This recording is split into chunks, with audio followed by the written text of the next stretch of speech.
কোন ঘটনার ব্যাখ্যা করার জন্য আইনস্টাইন নোবেল পুরস্কার লাভ করেন?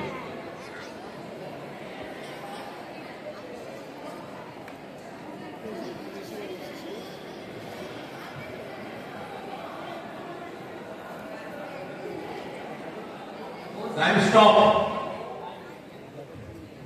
কোশ্চেন চলে যাচ্ছে অখণ্ডানন্দ ভৌমের কাছে। না, ভুল হলো,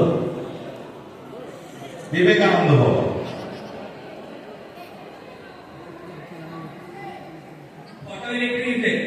একদম কারেক্ট।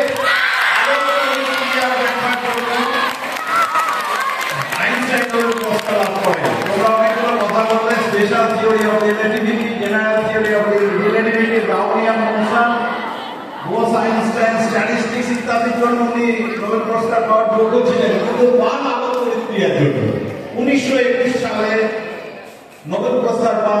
নোবেল পুরস্কারের জন্য বিবেচিত হন এবং পুরস্কার গ্রহণ করেন 1922 সালে। Next question.